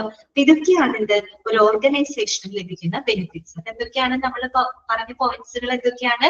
ആദ്യത്തെ 4 പോയിന്റ് ഒരേ കാര്യത്തിന് തന്നെയാണ് കേട്ടോ സൂചിപ്പിക്കുന്നത്. അതായത് ഒരു അക്രഡിറ്റേഷൻ ഒരു ഓർഗനൈസേഷൻ ലഭിക്കുന്നത്, അതായത് ഹോസ്പിറ്റലിന് ലഭിക്കുമ്പോൾ അവർ കൂടുതൽ റെസ്പോൺസിബിൾ ആവുകയും കൂടുതൽ പേഷ്യന്റ് സേഫ്റ്റിയും ക്വാളിറ്റി കെയറുമുള്ള സേവനങ്ങൾ കൊടുക്കാനായിട്ട് അവര് നിരന്തരം പരിശ്രമിച്ചുകൊണ്ടേയിരിക്കും. അതിന്റെ ഗുണങ്ങളൊക്കെ കിട്ടുന്നത് പേഷ്യൻസിനായിരിക്കും അല്ലെ. പിന്നെ മാത്രമല്ല ഒരു യോഗ്യരായിട്ടുള്ള മെഡിക്കൽ സ്റ്റാഫുകളുടെ സേവനം എന്ന നിലയിൽ ഹോസ്പിറ്റലിന്റെ സേവനത്തിന് സമൂഹത്തിന് നല്ല ആത്മവിശ്വാസം ഉണ്ടായിരിക്കും. പിന്നെ മാത്രമല്ല അവർക്കായാലും ഹോസ്പിറ്റലിലായാലും ഏറ്റവും നല്ല രീതിയിൽ പ്രവർത്തിക്കാനുള്ളൊരു ഓപ്പർച്യൂണിറ്റിയാണ് ഈ ഒരു അംഗീകാരം അവർക്ക് കൊടുക്കുന്നത്. പിന്നെ മാത്രമല്ല ഈ അക്രഡിറ്റേഷൻ എന്ന് പറയുന്ന അവർക്ക് ഒരു നല്ല മാർക്കറ്റിംഗ് അഡ്വാൻറ്റേജ് ആണ്. പിന്നെ നമ്മുടെ ISQUA പോലെയുള്ള അക്രഡിറ്റിംഗ് ഏജൻസികൾ സാക്ഷ്യപ്പെടുത്തിയിട്ടുള്ള ഈ പറയുന്ന ഹെൽത്ത് കെയർ ഓർഗനൈസേഷൻ സ്റ്റാൻഡേർഡ്സുകളെല്ലാം ഒരു ഇന്റർനാഷണൽ എന്താ പറയാ റെക്കഗ്നീഷൻ ഹോസ്പിറ്റലിൽ കൊടുക്കുകയും അതുവഴി മെഡിക്കൽ ടൂറിസത്തിന് നമുക്ക് പ്രൊമോട്ട് ചെയ്യാനായിട്ടും സാധിക്കും. പിന്നെ ഞാൻ പറഞ്ഞ പോലെ ഇൻഷുറൻസ് മറ്റ് ഗവൺമെന്റിലേക്ക് എന്താ ക്യാഷ്ലെസ് ട്രീറ്റ്മെന്റിലൊക്കെ ലിസ്റ്റ് ഔട്ട് ചെയ്തിട്ടുള്ള ആ ഒരു ഹോസ്പിറ്റൽ ലിസ്റ്റിനകത്ത് എലിജിബിൾ ആവാൻ വേണ്ടിയിട്ട് യോഗ്യത നേടാനായിട്ട് ഈ പറയുന്ന ഒരു അക്രഡിറ്റേഷൻ അവിടെ ഹെൽപ്പ് ചെയ്യുന്നുണ്ട്. മനസ്സിലായോ പറഞ്ഞത്? ഈ രീതിയിലാണ് ഓർഗനൈസേഷൻ അത് സഹായിക്കുന്നത് കേട്ടോ. ഓക്കെ, ഇനി അടുത്തതാണ് എന്ത് വരുന്നത്? Benefits four staff. ക്ലിയർ അല്ലേ ഞാൻ ഈ പറഞ്ഞത്? ബെനിഫിറ്റ്സ് ഫോർ ഓർഗനൈസേഷൻ ഓക്കെ അല്ലേ? മനസ്സിലായില്ലേ നിങ്ങൾക്ക്? ഇനി അടുത്തതാണ് എന്ത്? ബെനിഫിറ്റ്സ് ഫോർ സ്റ്റാഫ് കേട്ടോ. ഇനി സ്റ്റാഫുകൾക്കുള്ള ബെനിഫിറ്റ്സുകൾ എന്തൊക്കെയാണ് കേട്ടോ? സ്റ്റാഫുകൾക്കുള്ള ബെനിഫിറ്റ്സ് എന്തൊക്കെയാണ്? അത് 3 പോയിന്റ്സ് ഉണ്ട്. അത് 3ഉം സൂചിപ്പിക്കുന്നത് ഒരേ കാര്യത്തിന് തന്നെയാണ് കേട്ടോ.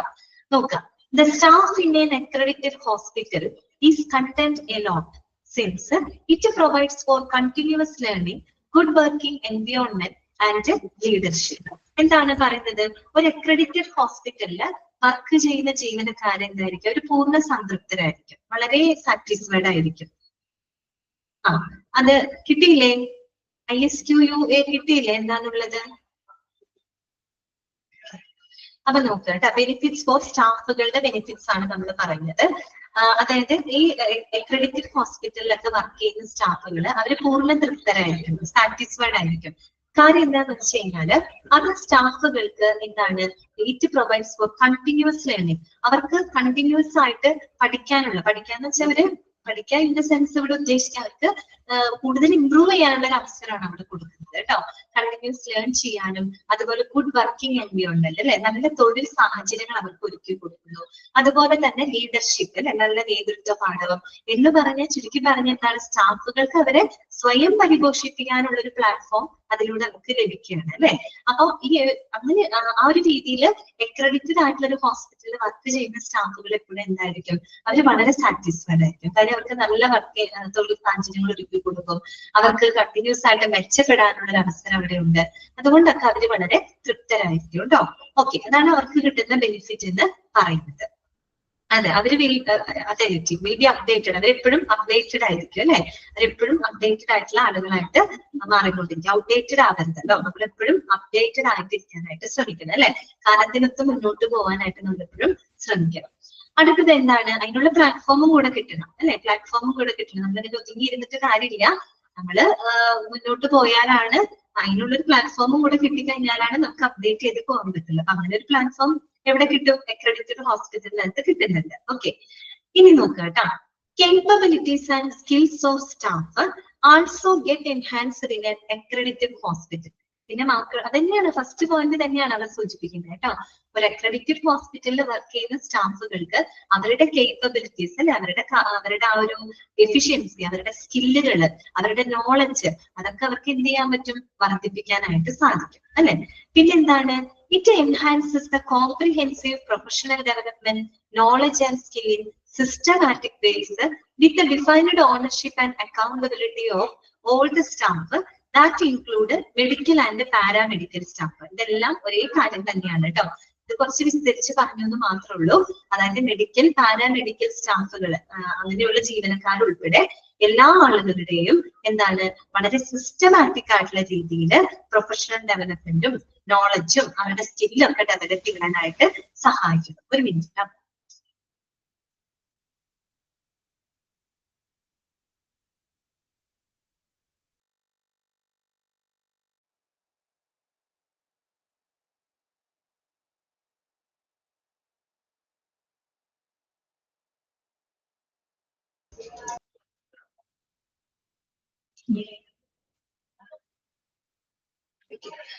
അപ്പോ ഇവിടെ എന്താണ് പറയുന്നത്? ഈ പറയുന്ന മെഡിക്കൽ പാരാമെഡിക്കൽ സ്റ്റാഫുകൾ അല്ലെ, അവരുൾപ്പെടെ എല്ലാ ജീവനക്കാരുടെയും എന്താണ് അവരുടെ പ്രൊഫഷണൽ ഡെവലപ്മെന്റ്, അവരുടെ നോളജ്, അവരുടെ സ്കില്ലൊക്കെ ഒരു സിസ്റ്റമാറ്റിക് രീതിയിൽ ഡെവലപ്പ് ചെയ്യാനായിട്ട്, വളരെ സമഗ്രമായിട്ടുള്ള രീതിയിൽ അവർക്ക് ഡെവലപ്പ് ചെയ്യാനുള്ളൊരു അവസരം ഇവിടെ കിട്ടുന്നുണ്ട്. അക്രഡിറ്റഡ് ഹോസ്പിറ്റൽ അക്രഡിറ്റേഷൻ മൂലം അവർക്ക് ലഭിക്കുന്നുണ്ട്. മനസ്സിലായോ പറഞ്ഞത്? അപ്പൊ നമ്മൾ പഠിച്ചത് എന്താണ് അക്രഡിറ്റേഷൻ, അതിന്റെ ചില പ്രത്യേകതകളൊക്കെ നമ്മൾ കണ്ടു. അത് എങ്ങനെയൊക്കെയാണ് പേഷ്യൻസിന് പ്രയോജനപ്പെടുന്നത്, ഓർഗനൈസേഷൻ എങ്ങനെ അത് പ്രയോജനപ്പെടുന്നു, അതുപോലെ തന്നെ സ്റ്റാഫുകൾക്ക് എങ്ങനെ പ്രയോജനപ്പെടുന്നു. ഇത്രയും കാര്യങ്ങളാണ് നമ്മളിവിടെ പറഞ്ഞത്. ഓക്കെ ആണോ? അല്ലേ? മനസ്സിലാവുന്നില്ലേ നിങ്ങൾക്ക്? ഓക്കെ. ഇനി അടുത്തത് നമ്മൾ പഠിക്കാൻ പോകുന്നത് അക്രഡിറ്റേഷൻ ബോഡീസ് ആണ് കേട്ടോ. ഇത്തരത്തില് അക്രഡിറ്റേഷൻ ബോഡീസ് ഏതൊക്കെയാണ് നമുക്ക് കുറെയൊക്കെ നമുക്കറിയാം. ഒരെണ്ണമല്ല രണ്ടെണ്ണം നമ്മൾ പഠിച്ചതാണ്. ഒന്ന് NABH കേട്ടോ, അവരൊക്കെയാണ് അംഗീകാരം കൊടുക്കുന്ന സ്ഥാപനങ്ങൾ കേട്ടോ. ഏതൊക്കെയാണെന്ന് NABH നമുക്ക് പഠിക്കാനുള്ളത് അല്ലെ. എന്താണ്? National accreditation board for hospitals and health care providers അല്ലെ. അതായത് നാഷണൽ ലെവലിലാണ് കേട്ടോ. അപ്പൊ വിത്തിൻ ഇന്ത്യക്കകത്താണ് നമ്മുടെ ഇന്ത്യയിലുള്ള ഹോസ്പിറ്റലുകൾ മറ്റ് ഹെൽത്ത് കെയർ പ്രൊവൈഡേഴ്സിനൊക്കെ അംഗീകാരം കൊടുക്കുന്ന ഒരു ബോർഡാണ് ഇത് NABH എന്ന് പറയുന്നത്. അടുത്തത് എന്താണ്? NABL കേട്ടോ. അത് നമ്മൾ മുന്നേ പഠിച്ചിട്ടുണ്ട്, ലബോറട്ടറി സർവീസിനകത്ത് പഠിച്ചിട്ടുണ്ട് കേട്ടോ. NABL എന്താണ്? അതിന്റെ ഫുൾ ഫോം എന്താണ്? കറക്റ്റ് ആണ് കേട്ടോ അഫ്സ, കറക്റ്റ് ആണ് കേട്ടോ. Very good. National accreditation board for testing and calibration laboratories. അത് ലാബുകൾക്ക് കേട്ടോ, ലാബുകൾക്ക് അംഗീകാരം കൊടുക്കുന്ന ഒരു ഓർഗനൈസേഷൻ ആണ് NABL എന്ന് പറയുന്നത്. ഓക്കെ, അപ്പൊ അത് രണ്ടും നമുക്ക് ഏകദേശം ഫെമിലിയർ ആണ്. ഇനി നോക്കിക്കേ, ACHSI എന്താണ്? ACHSI ഫുൾ ഫോം പഠിച്ചു വെക്കുന്നു കേട്ടോ. Australian council on health care standards international. അതാണ് Australian council on health care standards international. അതെന്ന് പറഞ്ഞാൽ എന്താണ്? വേൾഡ് വൈഡ് നിലവിൽ ഇപ്പൊ ലീഡ് ചെയ്തുകൊണ്ടിരിക്കുന്ന ഏറ്റവും വലുതെന്നല്ല, ലീഡ് ചെയ്തുകൊണ്ടിരിക്കുന്ന ഒരു അക്രഡിറ്റിംഗ് ഏജൻസിയാണ് കേട്ടോ ACHSI എന്ന് പറയുന്നത്. Australian council on health care standards international. അതും ഒരു അക്രഡിറ്റേഷൻ ഏജൻസിയാണ് കേട്ടോ. നമ്മൾ ഓർക്കുക, ഈ പറയുന്ന എല്ലാ ബോർഡും അല്ലെങ്കിൽ എല്ലാ അക്രഡിറ്റേഷൻ ബോഡീസിന്റെയും ഏജൻസികളുടെ ഒക്കെ അൾട്ടിമേറ്റ് ഗോൾ എന്ന് പറഞ്ഞ വേറൊന്നും അല്ല, ഒരെണ്ണം തന്നെയാണ് ക്വാളിറ്റി കെയറും പേഷ്യന്റ് സേഫ്റ്റിയും കേട്ടോ. അതെപ്പോഴും മനസ്സിലുണ്ടായിരിക്കാം. പിന്നെ അടുത്തതാണ് എന്ത്? JCI കേട്ടോ. JCI എന്താണ് full form? Joint commission international. അതാണ് ജോയിന്റ് കമ്മീഷൻ ഇന്റർനാഷണൽ. അത് ഇതുപോലെ തന്നെ ഒരു ഓർഗനൈസേഷൻ ആണ്. അത് എന്താണ് ഈ പറയുന്ന ഹെൽത്ത് കെയർ സർവീസുകള്, പ്രോഗ്രാമുകള്, ഹെൽത്ത് കെയർ കമ്പനീസ്, അവർക്കൊക്കെ അംഗീകാരം കൊടുക്കുന്ന, അക്രഡിറ്റേഷൻ കൊടുക്കുന്ന, ഇന്റർനാഷണലിൽ പ്രവർത്തിക്കുന്ന ഒരു സ്ഥാപനമാണ് കേട്ടോ JCI എന്ന് പറയുന്നത്. ക്ലിയർ ആയോ പറഞ്ഞത്? അപ്പൊ എന്താണ് ഇതിന്റെ പ്രത്യേകത എന്ന് വെച്ചാൽ ഇതെല്ലാം തന്നെ ഹെൽത്ത് കെയർ പ്രൊവൈഡേഴ്സിന് അക്രഡിറ്റേഷൻ കൊടുക്കുന്നതാണ് കേട്ടോ. NABH ആയിക്കോട്ടെ, NABL ആയിക്കോട്ടെ, ACHSI ആയിക്കോട്ടെ, JCI ആയിക്കോട്ടെ, ഇവയെല്ലാം തന്നെ ഹോസ്പിറ്റലുകള് അല്ലെങ്കിൽ ഹോസ്പിറ്റലുമായിട്ട് ബന്ധപ്പെട്ട ലാബുകള്, അവയ്ക്കൊക്കെ അംഗീകാരം കൊടുക്കുന്ന ബോഡീസ് ആണ് കേട്ടോ. ഇനി JCIനെ കുറിച്ച് നമുക്ക് കുറച്ച് പറയാനുണ്ട്, കുറച്ച് പോയിന്റ് ഉണ്ട് കേട്ടോ അതിനകത്ത്. അത് നോട്ട് ചെയ്ത് വെക്കാം. നോക്കാം. JCI അഥവാ joint commission international works to enhance patient safety and quality of health care in the international community by promising education, publications, advisory services, and international accreditation and certification. എന്താണ് അവിടെ പറയുന്നത്? വിദ്യാഭ്യാസം, അതുപോലെ തന്നെ പബ്ലിക്കേഷൻസ് അല്ലെ, പ്രസിദ്ധീകരണങ്ങൾ, അതുപോലെ തന്നെ ഈ പറയുന്ന അഡ്വൈസറി സേവനങ്ങൾ, അഡ്വൈസറി ഉപദേശക സേവനങ്ങള്, പിന്നെന്താണ് അന്താരാഷ്ട്ര അംഗീകാരം, സർട്ടിഫിക്കേഷൻ, ഇതൊക്കെ തന്നെ പ്രോമിസ് ചെയ്തുകൊണ്ട് അല്ലെ, ഇതെല്ലാം തന്നെ വാഗ്ദാനം ചെയ്തുകൊണ്ട് പേഷ്യന്റ് സേഫ്റ്റി, ക്വാളിറ്റി കെയർ അത് വർദ്ധിപ്പിക്കുന്നതിന് വേണ്ടിയിട്ട് പ്രവർത്തിക്കുന്ന ഒരു ഓർഗനൈസേഷൻ ആണ് ഇതെന്ന് പറയുന്നത് JCI. എന്ന് വെച്ചാൽ JCI എഡ്യൂക്കേഷൻ പ്രോഗ്രാംസുകൾ കണ്ടക്ട് ചെയ്യാറുണ്ട്. എന്ന് വെച്ച് കഴിഞ്ഞാൽ നല്ല ഫാക്കൽറ്റീനെയൊക്കെ വെച്ചിട്ട് അവര് പല എഡ്യൂക്കേഷൻ പ്രോഗ്രാംസുകൾ കണ്ടക്ട് ചെയ്യുന്നത്. അതിന് വേണ്ടിയിട്ടല്ല, ഈ പറയുന്ന എന്താ പറയാ ക്വാളിറ്റി ഓഫ് കെയറും പേഷ്യന്റ് സേഫ്റ്റിയും ഒക്കെ മെഷർ ചെയ്യുന്നതിനും അതുപോലെ അത് മെച്ചപ്പെടുത്തുന്നതിനൊക്കെ വേണ്ടിയിട്ടുള്ള എഡ്യൂക്കേഷൻ പ്രോഗ്രാമുകൾ അവർ കണ്ടക്ട് ചെയ്യാറുണ്ട്. അതുപോലെ JCI പബ്ലിക്കേഷൻസ് ഉണ്ട്, പ്രസിദ്ധീകരണങ്ങളൊക്കെ ഉണ്ട് കേട്ടോ. ഇതുപോലെ തന്നെ ബുക്സുകൾ അങ്ങനെയുള്ളതൊക്കെ അവർ ഇറക്കുന്നുണ്ട്. പിന്നെ അഡ്വൈസറി സർവീസസ്, ഈ പറയുന്ന നല്ല മെഡിക്കൽ സ്റ്റാഫുകളെയൊക്കെ വെച്ചിട്ട് പല അഡ്വൈസറി സേവനങ്ങളൊക്കെ ഈ ഒരു ഓർഗനൈസേഷൻ നടത്താറുണ്ട്. എന്ന് വെച്ചാൽ ഈ പറയുന്ന ആരോഗ്യ മേഖലയിൽ ക്വാളിറ്റി ഉറപ്പാക്കുന്നതിന് വേണ്ടിയിട്ടാണ് കേട്ടോ ഇങ്ങനെയുള്ള കാര്യങ്ങളൊക്കെ ഇത് ചെയ്യുന്നത്.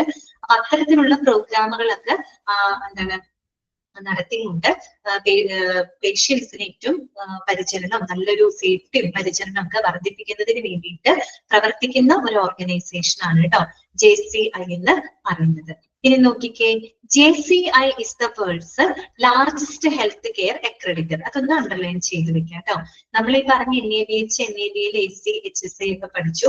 അതിനകത്ത് JCI ആണ് is the world's largest health care accreditor. ലോകത്തിൽ തന്നെ ഏറ്റവും വലിയ ഹെൽത്ത് കെയർ അക്രഡിറ്റർ ആണ്, അക്രഡിറ്റർ ഏജൻസി ആണ്, ഒരു ഓർഗനൈസേഷൻ ആണ് എന്തെന്ന് പറയുന്നത് ജോയിന്റ് കമ്മീഷൻ ഇന്റർനാഷണൽ അഥവാ JCI. ഓക്കെ, ഇനി അടുത്തത്, സിൻസ് 1994 each hospital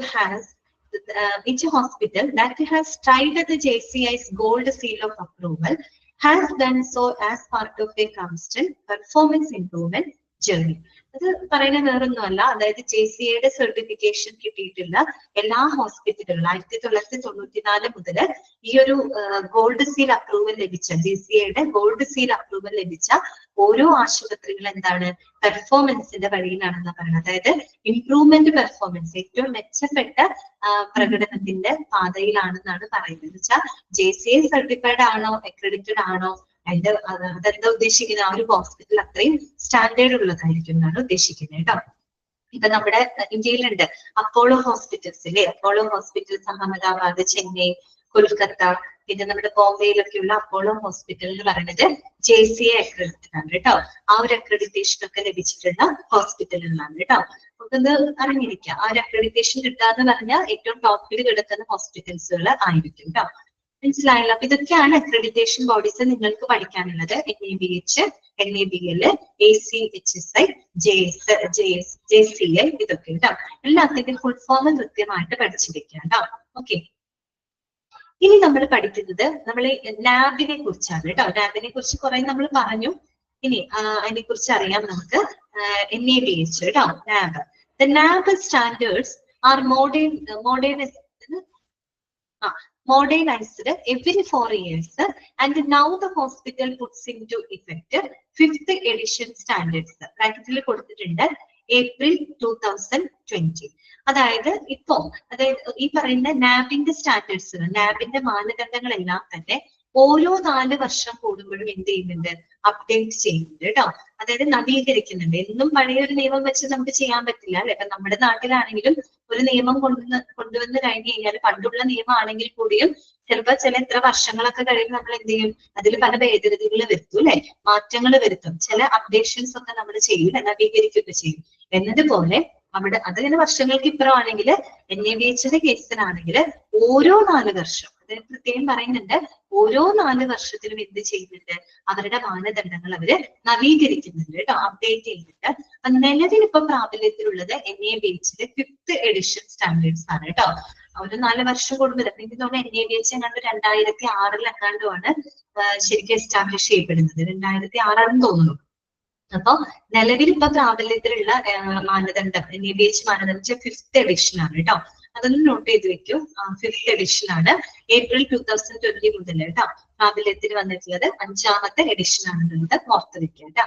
പിന്നെന്താണ്, NABH standards focus on patient safety and quality of the delivery of services by the hospital in a changing health care environment. അതായത് നമുക്കറിയാം അല്ലെ, ഇപ്പൊ കാലാകാലങ്ങളായിട്ട് മാറിക്കൊണ്ടിരിക്കുന്ന ഇപ്പോഴത്തെ ഈ ഒരു പരിസ്ഥിതിയില് ഹോസ്പിറ്റലിന്റെ എല്ലാ സേവനങ്ങളും അല്ലെ, ഏറ്റവും ഗുണനിലവാരമുള്ള സേവനവും പേഷ്യന്റ് സേഫ്റ്റിയിലൊക്കെ ശ്രദ്ധ കേന്ദ്രീകരിക്കുന്ന ഒരു സ്ഥാപനമാണ് NABH എന്ന് പറയുന്നത് കേട്ടോ. കാര്യം ഓരോ കാലങ്ങൾ മാറുന്നതിനനുസരിച്ച് അവരവരുടെ മാനദണ്ഡങ്ങളും മാറ്റങ്ങൾ വരുത്തുന്നുണ്ട്. എന്തിനു വേണ്ടിയിട്ടാണ് അങ്ങനെ മാറ്റങ്ങൾ വരുത്തുന്നത്? അതെ, അവരുടെ ആ ഒരു ക്വാളിറ്റി കൂട്ടാൻ വേണ്ടിയിട്ടാണ് അല്ലെ, അവരുടെ ക്വാളിറ്റി ഉറപ്പാക്കുന്നതിന് വേണ്ടിയിട്ടാണ്, അവർ കൊടുക്കുന്ന സേവനങ്ങൾ നല്ല ക്വാളിറ്റി ഉള്ളതാക്കാൻ വേണ്ടിയിട്ടാണ് അവർ ഈ അപ്ഡേഷൻസ് ഒക്കെ ചെയ്തുകൊണ്ടിരിക്കുന്നത് അല്ലെ. അങ്ങനെയുള്ള പ്രവർത്തനങ്ങളിൽ ശ്രദ്ധ കേന്ദ്രീകരിക്കുന്ന ഒരു സ്ഥാപനമാണ് ലാബ് എന്ന് പറയുന്നത് കേട്ടോ, NABH. ഇനി നോക്കൂ, NABH is given by an autonomous body established by the government of India known as QCI. എന്താണ് QCI എന്ന് പറഞ്ഞാല് ക്വാളിറ്റി കൗൺസിൽ ഓഫ് ഇന്ത്യ എന്നാണ് കേട്ടോ. Which is the standard making body in India കേട്ടോ. അതെ കറക്റ്റ് ആണ്. NABH 2006 ആണ് കേട്ടോ. അപ്പൊ നോക്കൂ, എന്താണ് NABH എന്ന് പറഞ്ഞാല് നമ്മുടെ quality council of India, government of ഇന്ത്യയുടെ തന്നെ ഭാഗമാണ് കേട്ടോ. ക്വാളിറ്റി കൗൺസിൽ ഓഫ് ഇന്ത്യയുടെ കീഴില് സ്ഥാപിക്കപ്പെട്ടിട്ടുള്ള ഒരു ഓട്ടോണോമസ്, ഒരു സ്വയം ഭരണ സ്ഥാപനമാണ് ഇതെന്ന് പറയുന്നത് NABH കേട്ടോ. NABH എന്ന് പറഞ്ഞാൽ പൂർണ്ണമായിട്ട് ഗവൺമെന്റ് സ്ഥാപനം നമുക്ക് പറയാൻ പറ്റില്ല കേട്ടോ. ഗവൺമെന്റിന്റെ തന്നെ ക്വാളിറ്റി കൗൺസിൽ ഓഫ് ഇന്ത്യ ഉണ്ട്. അതിന്റെ കീഴിൽ പ്രവർത്തിക്കുന്ന ഒരു എന്താ പറയാ ഓട്ടോണോമസ് ബോഡിയാണ് കേട്ടോ. ഒരു സ്വയം ഭരണ സ്ഥാപനമാണ്, ഒരു കോൺസ്റ്റിറ്റ്യൂവന്റ് ബോർഡാണ് ഇതെന്ന് പറയുന്നത് NABH കേട്ടോ. അപ്പോ which is the standard making body in India, അത് നമ്മുടെ ഇന്ത്യയിൽ ഈ പറയുന്ന മാനദണ്ഡങ്ങളൊക്കെ ഡെവലപ്പ് ചെയ്യുന്ന, അതിന് ഉത്തരവാദിത്തപ്പെടുന്ന ഒരു ബോർഡാണ് കേട്ടോ NAB എന്ന് പറയുന്നത്. ഓക്കെ ആണല്ലോ. NAB എന്താണ്? അപ്പൊ മനസ്സിലാക്കി വെക്കുക, ഓരോ 4 വർഷം കൂടുമ്പോഴും അവരവരുടെ ക്രൈറ്റീരിയാസ്, അവരുടെ സ്റ്റാൻഡേർഡ്സ് അവര് നവീകരിക്കുന്നുണ്ട്. നിലവിൽ പ്രാബല്യത്തിലുള്ളത് 5ാമത്തെ എഡിഷൻ ആണ്. പിന്നെ അവരുടെ മെയിൻ ഫോക്കസ് അവരുടെ മെയിൻ എയിം എന്ന് പറഞ്ഞാൽ എന്താണ്? പേഷ്യന്റിന്റെ ഏറ്റവും സേഫ്റ്റി കൊടുക്കുക, ഏറ്റവും ക്വാളിറ്റി കെയർ കൊടുക്കുക എന്നുള്ള അങ്ങനെയുള്ള പ്രവർത്തനങ്ങളിൽ ശ്രദ്ധ കേന്ദ്രീകരിക്കുക എന്നുള്ളതാണ് ആ ഒരു ബോർഡിന്റെ പ്രധാനപ്പെട്ട ലക്ഷ്യം എന്ന് പറയുന്നത്. പിന്നെ ഇത് ഗവൺമെന്റ് ഓഫ് ഇന്ത്യയുടെ ക്വാളിറ്റി കൗൺസിലിന്റെ കീഴിൽ, ക്വാളിറ്റി കൗൺസിൽ ഓഫ് ഇന്ത്യയുടെ കീഴിൽ സ്ഥാപിതമായിട്ടുള്ള ഒരു ഓട്ടോണമസ് ബോഡിയാണ് കേട്ടോ. സ്വയം ഭരണ സ്ഥാപനമാണ് എന്നുള്ളത് മനസ്സിലാക്കി വയ്ക്കാം. ഓക്കെ, ഇനി നോക്കൂ, NABH mainly divides the hospitals into 2 main divisions കേട്ടോ. ഇനി ഈ NAB എന്ന് പറയുന്ന NABH പ്രധാനമായിട്ടും ഹോസ്പിറ്റലിനെ നമ്മൾ 2 ആയിട്ടാണ് അവര് ക്ലാസിഫൈ ചെയ്തിരിക്കുന്നത്. ക്ലാസിഫൈ ചെയ്യല 2 രീതിയിലാണ് അവര് ഡിവൈഡ് ചെയ്തിരിക്കുന്നത്. ഈ അക്രഡിറ്റേഷൻ കൊടുക്കുന്നതുമായിട്ട് ബന്ധപ്പെട്ടിട്ട് 2 രീതിയിലാണ്, ഈ 2 ഡിവിഷൻസ് ആയിട്ട് തിരിച്ചിട്ടുണ്ട്. ഏതൊക്കെയാണ്? ഒന്നാമത്തത് SHCO ട്ടോ. HCO നമ്മൾ നേരത്തെ കണ്ടതാണ് കേട്ടോ. ഏതാണ്? ഹെൽത്ത് കെയർ ഓർഗനൈസേഷൻ ആണ്. SHCO എന്താണ്? സ്മോൾ ഹെൽത്ത് കെയർ ഓർഗനൈസേഷൻ ട്ടോ. സ്മോൾ ഹെൽത്ത് കെയർ ഓർഗനൈസേഷൻ എന്താണ്? വിത്ത് ലെസ് ദാൻ 50 ബെഡ്സ് കേട്ടോ.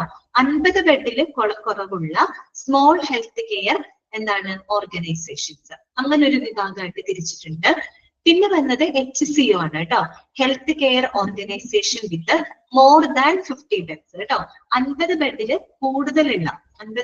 കൂടുതലുള്ള ഹെൽത്ത് കെയർ ഓർഗനൈസേഷൻ. അങ്ങനെ 2 ആയിട്ട് ജസ്റ്റ് ഒന്ന് അവര് ഡിവൈഡ് ചെയ്തിട്ടുണ്ട് കേട്ടോ. ഇതൊന്ന് മനസ്സിലാക്കി വെക്കാം. NAB 2 മെയിൻ ഡിവിഷൻസ് ആയിട്ടാണ് ഹോസ്പിറ്റലിനെ തിരിച്ചേക്കുന്നത്. ഒന്ന് SHCO, അവിടെ എന്താണ്? ലെസ് ദാൻ 50 ബെഡ്സ് ആണ് കേട്ടോ. 50 ബെഡിലും കുറവാണ്. രണ്ടാമത്തത് HCO, അത് മോർ ദാൻ 50 ബെഡ്സ് ആണ് കേട്ടോ. 50 ബെഡിലും കൂടുതലുള്ള ഹോസ്പിറ്റലുകൾ. ഓക്കെ, ഇനി നമുക്ക് വായിക്കാം. The NAB standards for hospitals is arranged by the technical committee constituted by NABH that has esteemed persons from clinical, nursing and the medical administration areas. ഇതാണ് ഇവിടെ പറയുന്നത്. നമ്മുടെ NABH സ്റ്റാൻഡേർഡ്സുകളൊക്കെ ആരാണ് ഉണ്ടാക്കുന്നത്? ഒരു ടെക്നിക്കൽ കമ്മിറ്റിയാണ് ഉണ്ടാക്കുന്നത് കേട്ടോ. ആ ഒരു ടെക്നിക്കൽ കമ്മിറ്റി എന്ന് പറയുന്നത് എന്താണ്? അതിനകത്ത് ആരൊക്കെ ഉണ്ടായിരിക്കും? Esteemed persons from clinical nursing and medical administration areas. Clinical nursing, medical administration ഏരിയാസിലൊക്കെ ഉള്ള ഏറ്റവും എസ്റ്റീംഡ് ആയിട്ടുള്ള, വളരെ പ്രൊഫഷണലി സ്കിൽഡ് ആയിട്ടുള്ള ഒത്തിരി മെഡിക്കൽ സ്റ്റാഫുകൾ കൂടി ചേർന്നുണ്ടാക്കിയ ഒരു ടെക്നിക്കൽ കമ്മിറ്റി ഉണ്ട്.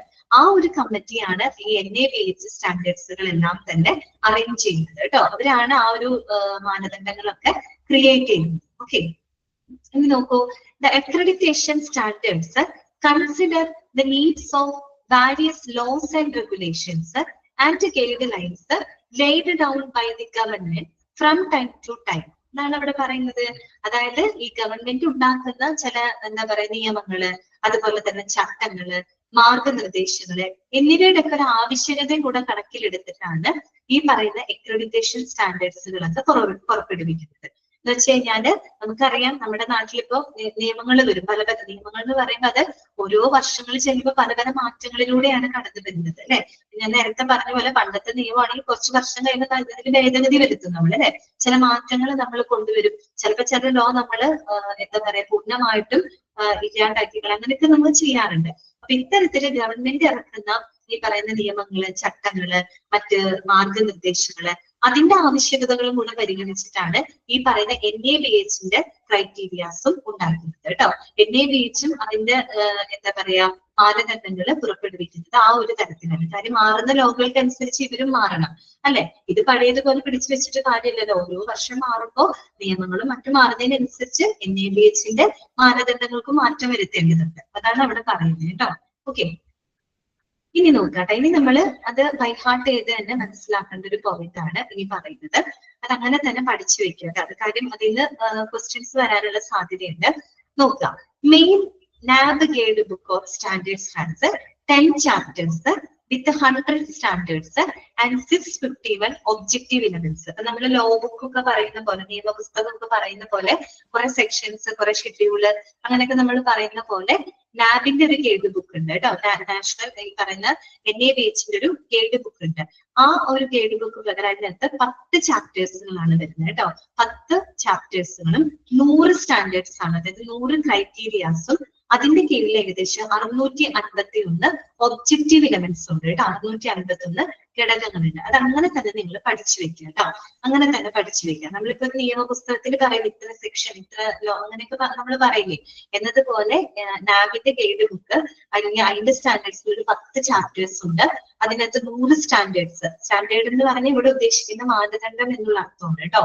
പിന്നെ അതിന്റെ കീഴിൽ ഏകദേശം 651 ഒബ്ജക്റ്റീവ് എലമെന്റ്സും വരുന്നുണ്ട്, ഘടകങ്ങളും വരുന്നുണ്ട്. അപ്പൊ അതൊക്കെ എന്താണെന്നാണ് ഇന്ന് നമ്മൾ പഠിക്കാനായിട്ട് പോകുന്നത്. ഇത് നോക്കി, എന്താണ് സ്റ്റാൻഡേർഡ് എന്ന് ഉദ്ദേശിക്കുന്നത്? The standard refers to a set of objectives for the performance. അതായത് ഒരു പ്രകടനത്തിനായിട്ടുള്ള, ഒരു പെർഫോമൻസിനായിട്ടുള്ള ഒരു കൂട്ടം ലക്ഷ്യങ്ങളെയാണ് നമ്മൾ എന്ത് പറയുന്നത്? സ്റ്റാൻഡേർഡ് എന്നതുകൊണ്ട് ഉദ്ദേശിക്കുന്നത്. എന്താണ്? The standard refers to a set of objectives for the performance. ഒരു പ്രകടനത്തിനായിട്ടുള്ള, ഒരു പെർഫോമൻസിന് വേണ്ടിയിട്ടുള്ള ഒരു കൂട്ടം നിശ്ചിത ലക്ഷ്യങ്ങളെയാണ് നമ്മൾ അവിടെ സ്റ്റാൻഡേർഡ് എന്നതുകൊണ്ട് ഉദ്ദേശിക്കുന്നത്.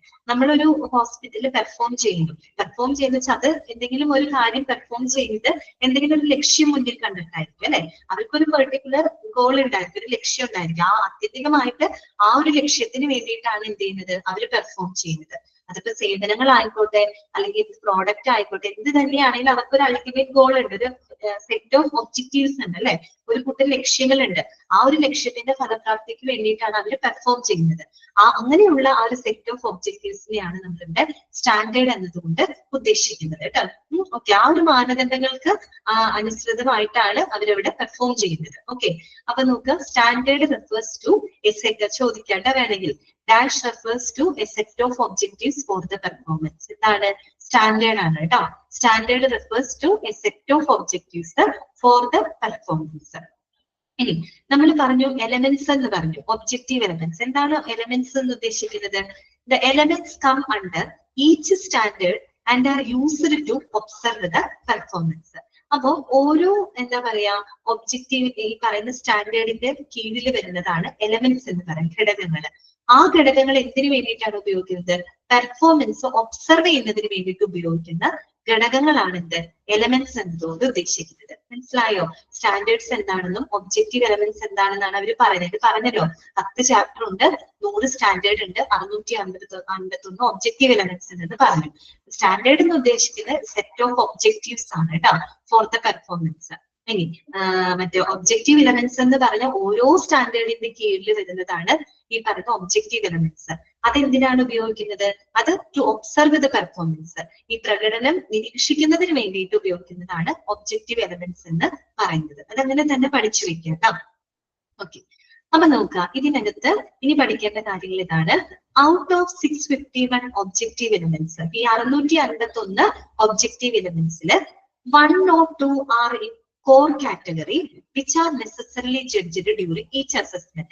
നമ്മൾ പറഞ്ഞല്ലോ, ഈ 100 സ്റ്റാൻഡേർഡ്സ് ഉണ്ട്, അതിന്റെ ഓരോ സ്റ്റാൻഡേർഡിന്റെ കീഴിലായിട്ട് എന്താണ് ഒബ്ജക്റ്റീവ് എലമെന്റ്സ് ഉണ്ട്. അങ്ങനെ മൊത്തത്തിൽ 651 ഒബ്ജക്റ്റീവ് എലമെന്റ്സ് ഉണ്ട്. ഈ ഒബ്ജക്റ്റീവ് എലമെന്റ്സിനെ നമ്മൾ ഒരു 4ആയിട്ട് കാറ്റഗറൈസ് ചെയ്തേക്കാണ്. 4ആയിട്ട് കാറ്റഗറൈസ് ചെയ്യാണ്. അത് ഏതൊക്കെയെന്ന് വെച്ചാൽ, ഒന്ന് കോർ കാറ്റഗറി, പഠിച്ചു വെക്കാട്ട് അതങ്ങനെ ബൈഹാർട്ട് ചെയ്ത് തന്നെ മനസ്സിലാക്കി വെക്കാം. Core category. രണ്ടാമത്തത് കമ്മിറ്റ്മെന്റ് കാറ്റഗറി കേട്ടോ. കമ്മിറ്റ്മെന്റ് കാറ്റഗറി ഇവിടെ പറയുന്നുണ്ട് കേട്ടോ. അത് പിന്നെ വരുന്നത് ഏതാണ്? Achievement category. പിന്നെ വരുന്നത് ഏതാണ്?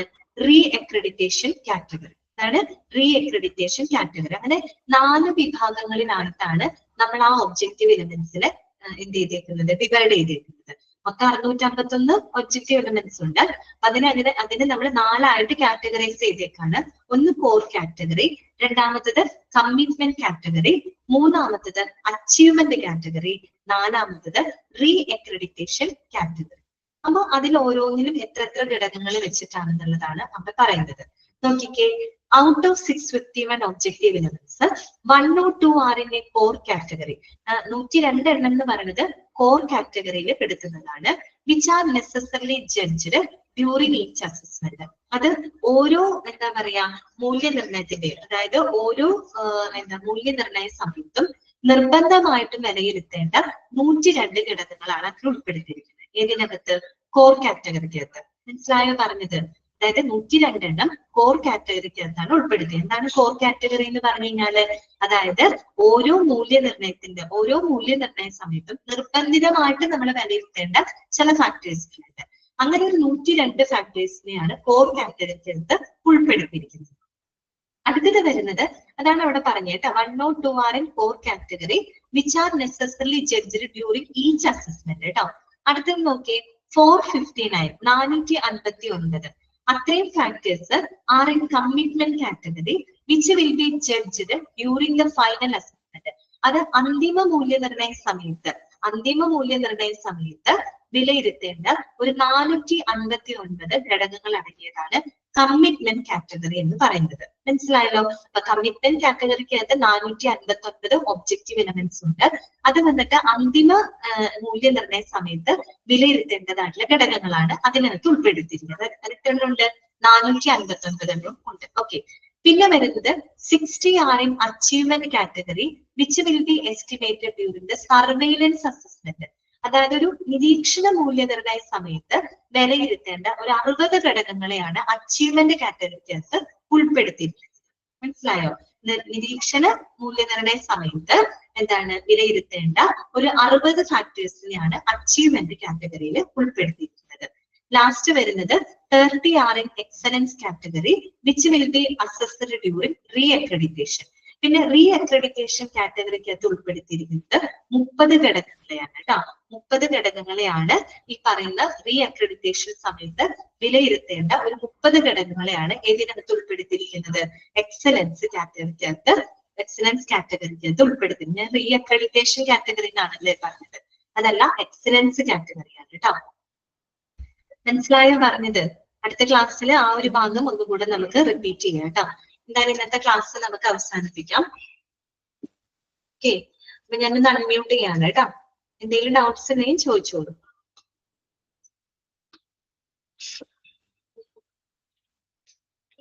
വായിച്ചു നോക്കാം കേട്ടോ. നമ്മൾ ഈ പറഞ്ഞ ഈ സെക്ഷൻസ് ഉണ്ടല്ലോ, ഈ ഒരു ഒബ്ജക്റ്റീവ് എലമെന്റ്സ്, നമുക്ക് അടുത്ത ക്ലാസ്സിൽ ഒന്നും കൂടെ റിപ്പീറ്റ് ചെയ്ത് പറയാം കേട്ടോ.